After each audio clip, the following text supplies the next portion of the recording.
Hello, welcome back to my world of stuff. Yes, it's time for another Doctor Who review, because they seem to go quite well.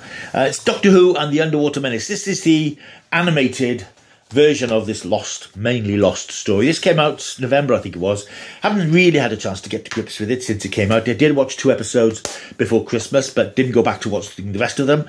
So I think it was a couple of days ago, it now being the 6th of January, a couple of days ago in the afternoon, I thought, yeah, I'm going to sit and watch this. And I put it on and watched it. And here I am now to talk about it. This is a story from 1967. I think it's Patrick Troughton's 3rd story.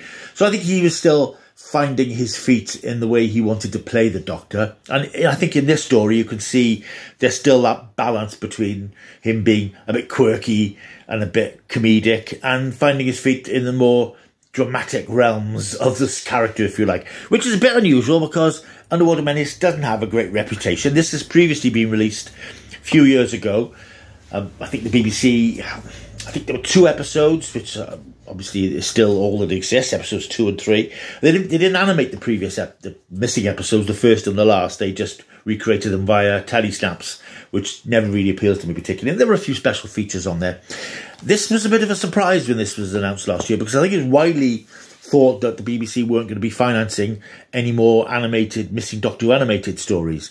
For whatever reason, I think some of their financing had fallen apart, fallen away, and the whole project had been put on ice. But that's not the case, because this has come out. There is one coming out very soon, which I think is going to be very controversial.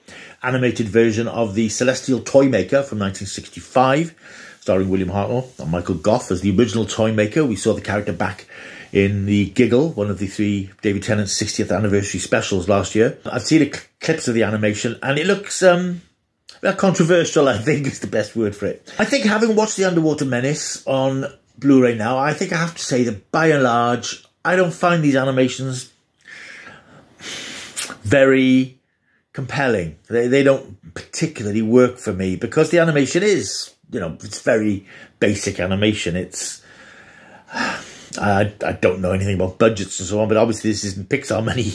This hasn't got the flow of that. It's very much, it's just basic. The characters moving about, moving their arms about, very little facial expression, which is very difficult when you're trying to animate Patrick Troughton, who was such a visual facial actor. He acted with the muscles of his face and the little quirky things that he did. And you see that particularly in the 2 episodes, the 2 episodes that remain, episodes 2 and 3, which are presented and nicely remastered on here. And you see him giving the story more than it really deserves. He's really acting, and he shines as the Doctor, as actors playing the Doctor should. Underwater Menace hasn't got the best reputation. Having watched it again on the animated version, I can say it sort of deserved. It's not a very good story, but it's not as bad as people might suggest. And I just watched the 2 existing episodes again, and actually they're quite entertaining.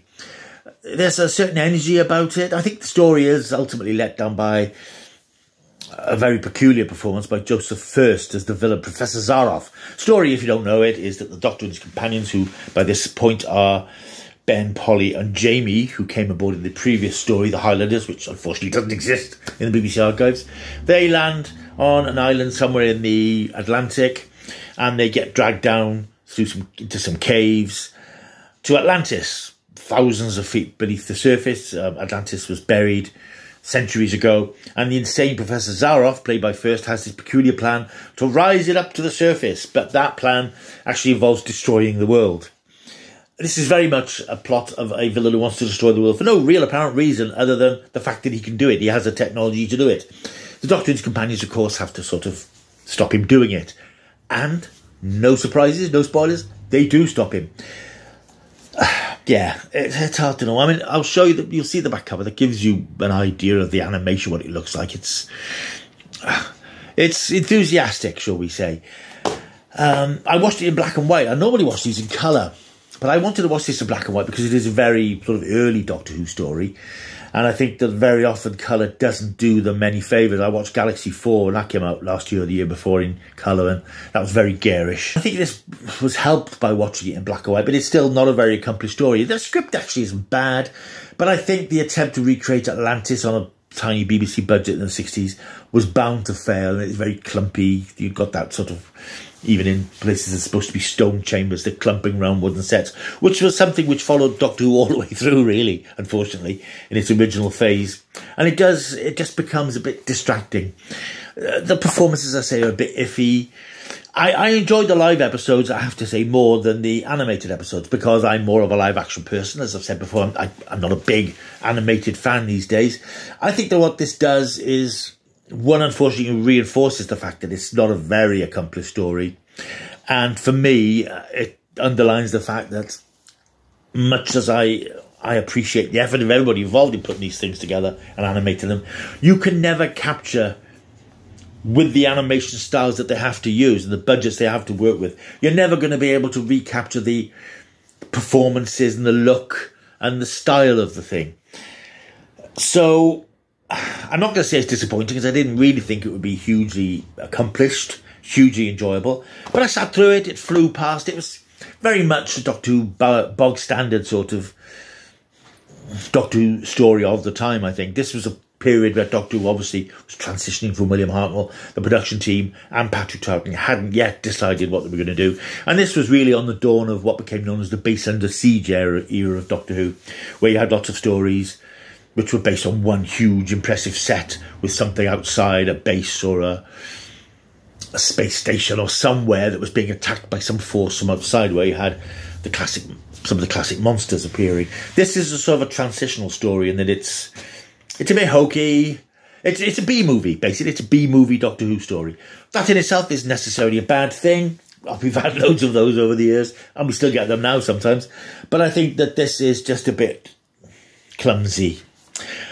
But it's not terrible. It's not absolutely awful. It's I would like to see the other two episodes, if they ever turn up, because I think that might improve his reputation somewhat. Because I think what I've seen of the live action ones, especially now they've been nicely scrubbed up, it sort of helps it. And unfortunately, the animation doesn't help it. It just makes it, I think it just underscores the poor reputation that it has. But I think completists obviously will want to have it, because it's a Doctor Who story that we can now watch in full, albeit not in the way it was made. And it's a nice set. It's a 3-disc set on Blu-ray. Obviously, there's a DVD version as well. In fact, it's a 2-disc version. There's Steelbook edition, which I don't know if that's still available. But yeah, this is as extra features. It's got the 4 animated episodes in black and white or in colour. It's got the original episodes 2 and 3, which have been brought up to a better standard. There's the photographic reconstructions of episode 1 to 4, if you want to look at photographs. It's got a making of, which was on the original DVD release a few years ago. I think it was the last of the original Doctor Who DVD releases, unless I'm much mistaken. It's got commentaries. It's got scenes that were censored by American networks. It's got, which might be of some interest, it's got an episode of a series called The Man from Midits, which starred Patrick Troughton and Joseph First, who plays Zaroff. It's an episode of a long-forgotten BBC TV series, which was shown in, I don't know when it was, more than 2 years before starring together with Doctor Who. And might be worth a look, because it's directed by Rudolph Cartier, who directed Quatermass serials for the BBC. And yeah, so that might be worth a look. That's new to this set. This hasn't appeared before. And it's got the usual odds and sods. It's got an introduction by Fraser Hines. It's got a couple of reports from news programmes about the discovery of episode 2, photo galleries and so on. So it's a nice package for not a great serial. So that's Doctor Who, The Underwater Menace, which is on Blu-ray and etc. now. You will want it to complete your collection, but it's we knew it was going to be a classic story, and this underlines that. But yeah, it's there if you want to see it. Right, I'm going to give that 4.5 out of 10. An unusual rating, perhaps. I think it's hard to say, really, if these animations would be better if the animation was better. And I do worry sometimes that some of the animators make the story that they want these to be rather than what they were. So I think sometimes you're watching these things and thinking, is this actually what was on screen? I don't think it is, because I know in some of the earlier animations we've had little visual motifs that refer to things from the modern series. And the one I most strongly remember is Fury from the Deep, where a whole action sequence with the helicopter being attacked by thrashing things come out of the sea. Didn't happen in the story, but I understand why they did it, because the soundtrack was just a fairly long scene of people in a helicopter.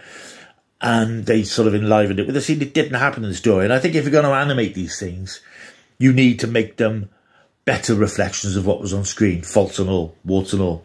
So anyway, that's my 2penneth on the Underwater Menace. If you have bought it and watched it, leave a comment down below. Let me know what you think of it. Let me know if you give it a thumbs up or a thumbs down. I say it's nice to have it for completion's sake, and I think we will probably get all the Doctor Who missing stories animated now, if not for the Blu-ray sets that are coming out, obviously, and for individual releases. But I just wish the animation was a bit more representative of what the story was. Right, yeah, leave a comment, like and subscribe. I'll see you soon. Until I do, you keep taking the stuff.